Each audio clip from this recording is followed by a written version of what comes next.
Hey guys, this is Corey here, and I just wanted to take a second and talk about the restrictions that Ralph Northam announced today during his speech about coronavirus on 7/28/2020. And this was roughly an hour ago or so from the time I'm recording this.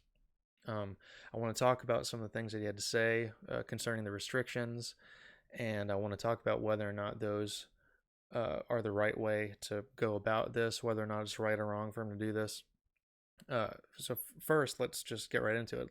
The restrictions that he is setting on Virginia, because he's the governor of Virginia, for those who might not know, no alcohol consumption or publicly after 10 p.m., no alcohol selling after 10 p.m., restaurants, uh, including bars and breweries and distilleries and wineries, have to be closed by midnight. And restaurants like those, it can only be 50% capacity. And all social gatherings, assemblies, can have no more than 50 people. So those are the restrictions that he set. And the first thing that I want to say, whether or not anyone, no matter what you think of this, Ralph Northam is not a king. He's not a dictator, even though he wants to be one, but he's not. Our form of government does not allow him to do these things. The Constitution doesn't allow him to do these things. But really, where I want to come from is from a viewpoint of Scripture. So I have Romans 13 pulled up right here, and I'm not going to read the whole thing. You can read it for yourself. That's why I have it pulled up right here. This is the ESV, English Standard Version of the Bible. And really, the purpose of government is to be a terror to those who do evil. The purpose of government is to punish those who do evil and be God's servant in the world. Well, how do you do that? We have to look at God's law in the Old Testament. So if the purpose of government is to punish evil, and if the purpose of government is to serve God, then we need to really ask the question, what should happen when it comes to coronavirus according to God's law in the Old Testament? I want to encourage people that might be watching this to read Leviticus chapter 13. In Leviticus 13, it is a lengthy chapter. It's all about laws in Old Testament Israel concerning leprosy. So in the Old Testament, when God gave his law to Israel, things like leprosy were going around. And really throughout the entire biblical narrative, all of biblical history, leprosy was going around. No cure, nothing like that. Deadly disease, worse than coronavirus.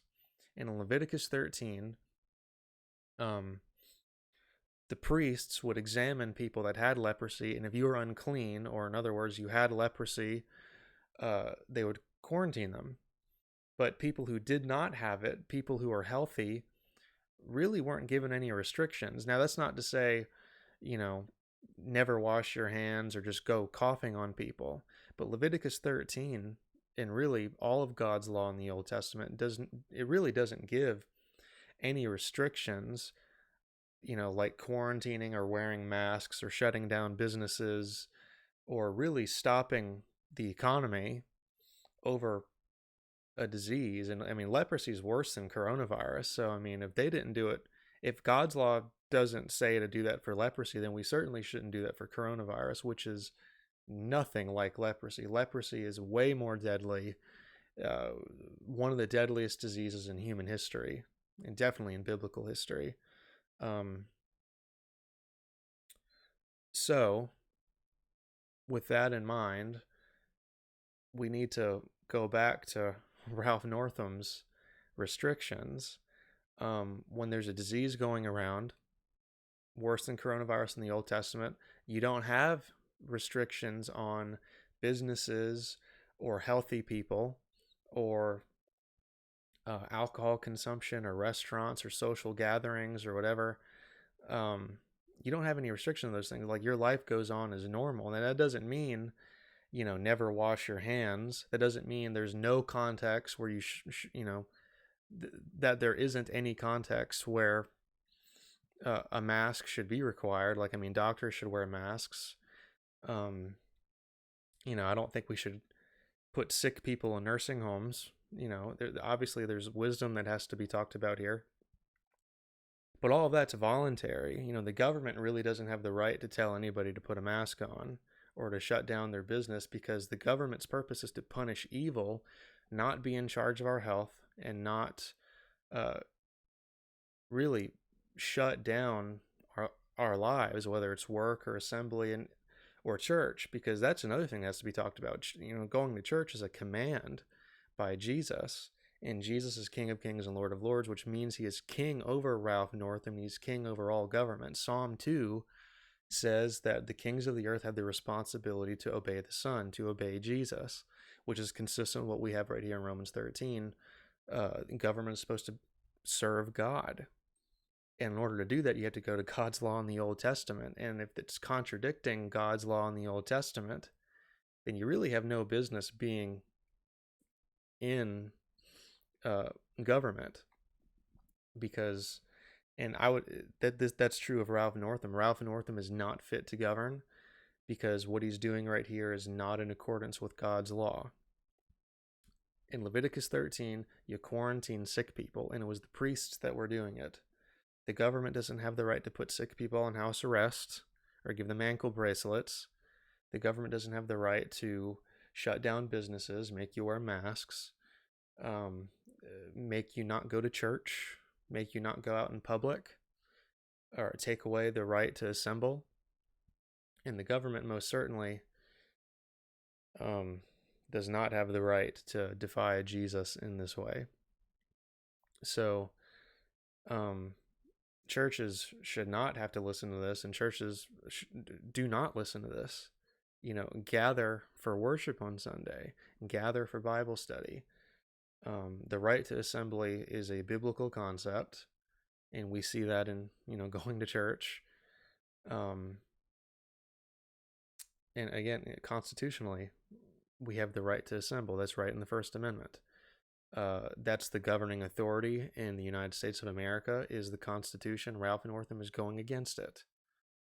You have the freedom of religion and the freedom of assembly, and you have the freedom of life, liberty, and the pursuit of happiness. So, in the Constitution, so liberty is being denied here. Your freedom of religion is being denied here, and your freedom of assembly is being denied here, and God's law is being denied here. So what Ralph Northam is doing is totally unconstitutional, totally unbiblical. And look, if you disagree, you're just wrong. Like, it's just not true that Ralph Northam is handling this well, or morally at all. I also want to add, Ralph Northam doesn't care about human life. He is totally okay with the abortion of babies. He's okay with murdering babies in the womb, even up to 9 months. So the idea that he's okay with 60 million babies dying, but he cares about human life, which is why we should wear a mask. It's just, I don't buy it. Like, he's really just full of it. But he's not a king.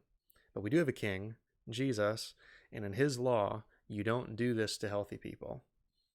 None of what he was saying is in accordance with God's law in the Old Testament. And again, read Leviticus 13, read Romans 13, and you see clearly what the role of government is, and really what's lawful and unlawful. Okay, so I just wanted to make a video about that real quick. Please like, share, and subscribe, and stay tuned for more videos that I'm going to do about different political issues. All right, thanks, and peace out.